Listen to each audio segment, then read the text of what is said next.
And welcome back to Tukuza this morning. We go straight ahead to my testimony, and thank you very much for all the prayer requests that are coming through. Our topic of the day, DJ Kroba, is through it all. Yes. Romans chapter 8, verse 31 to 39. We're talking about, having gone through many difficulties, many difficulties, and we are saying nothing can separate us from the love of God, be it luck, be it death.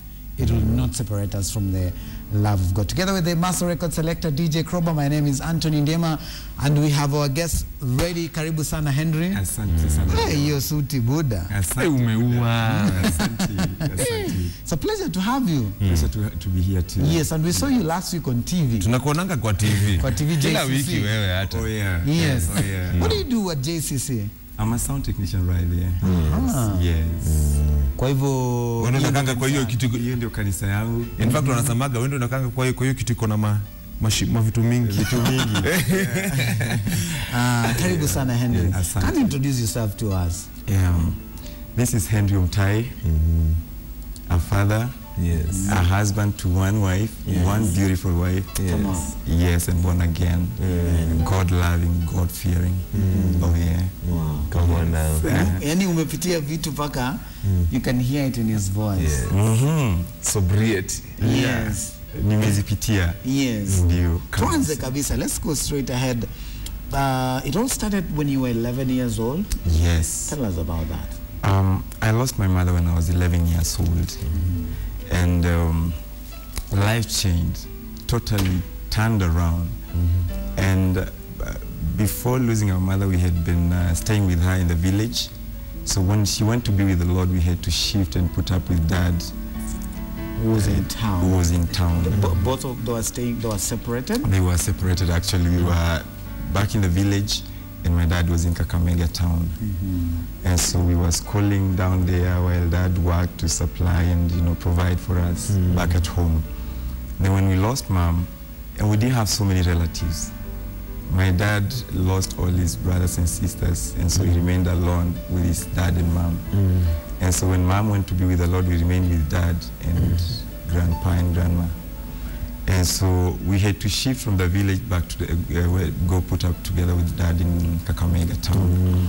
And so there was that change of events. We had to change school and quite a number of things, go make new friends in the city. And while there, we were living good actually. There was nothing much to complain. When I got to the city, my dad was a guitarist in the church where he used to fellowship. And so he taught me how to play guitar. I think the very first or second week when we went to be with him. And so we practiced a song in 2 weeks' time, and then we presented in church. In main service. In main service. And I was like, a kid, short, not so strong, not so healthy again. I was slender, tiny boy. And so I couldn't even put on a guitar and play it while standing. So I was given a stool, put on at the altar, play that music, and the time I was putting on a guitar, the congregation stood up and people were shouting and screaming, were clapping to the Lord, and they're like, this kid will play a guitar, and I'm like, I'll do it, Yes.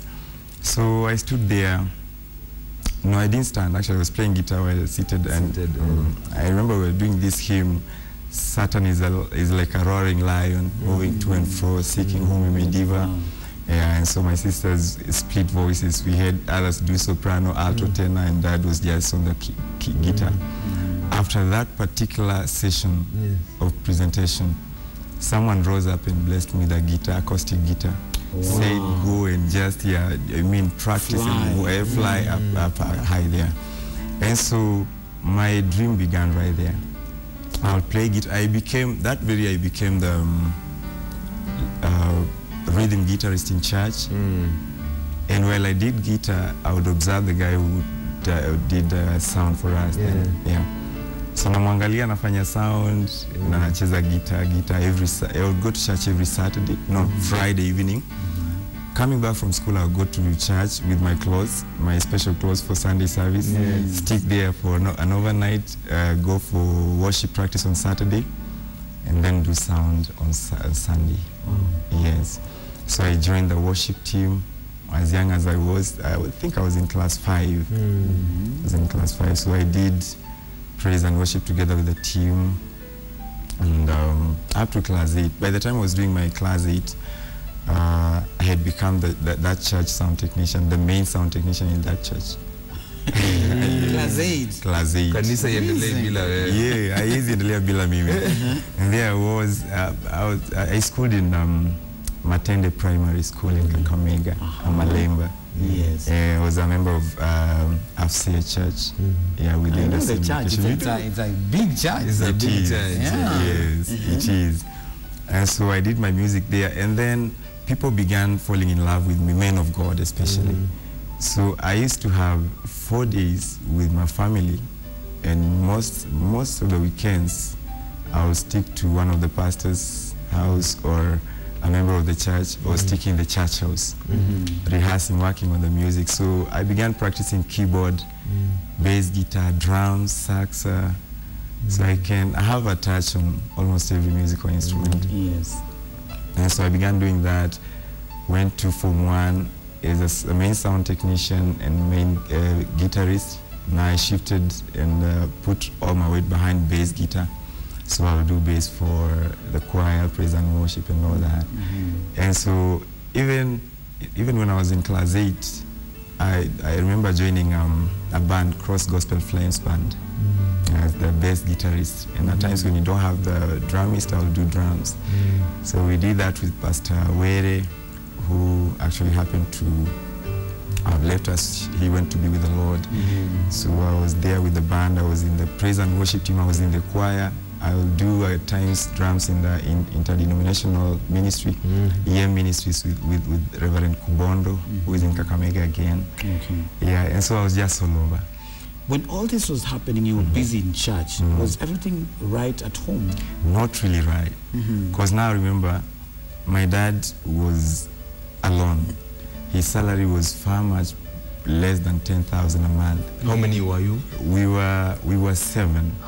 And then 7 from my mother. And then when we shifted from the village to Kakamega, we went with our cousins.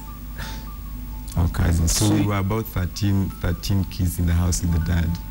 Wow. And his salary was meager. Yeah, it was tiny. It was too little. And I remember even at some point, I would look at him and just cry alone, He just move away from where he is. I go to the room and think, how are we going to make it? And so I would think ahead of what I'm going through. Like that particular time, I knew my dad's salary was this little.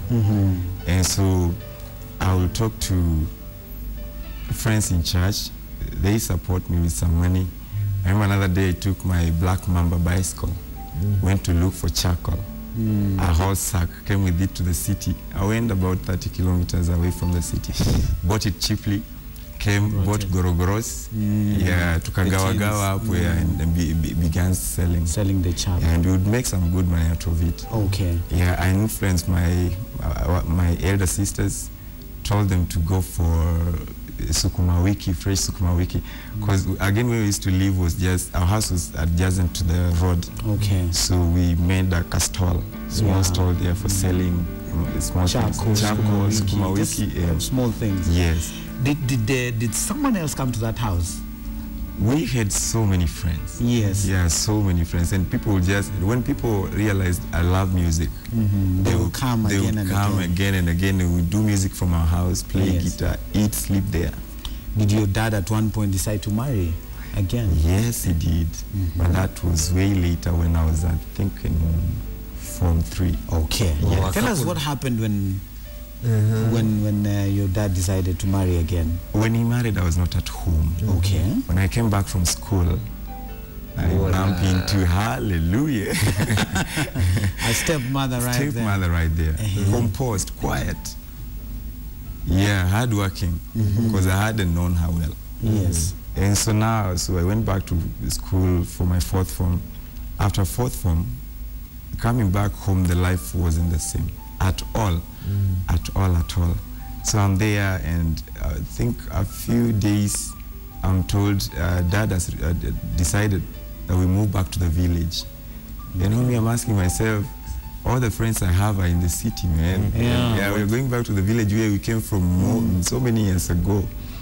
And so, and we didn't even reason about it. We didn't discuss. We were taken back to the village. Back in the village, life became hell and unbearable. We are there, we have a lot of food. We have a big farm in Kakamega, not actually in Kakamega, Butere. I come from Butere. Yes. We have a big farm there. And so we were growing all manner of stuff, food stuff. But with that food, we would barely eat.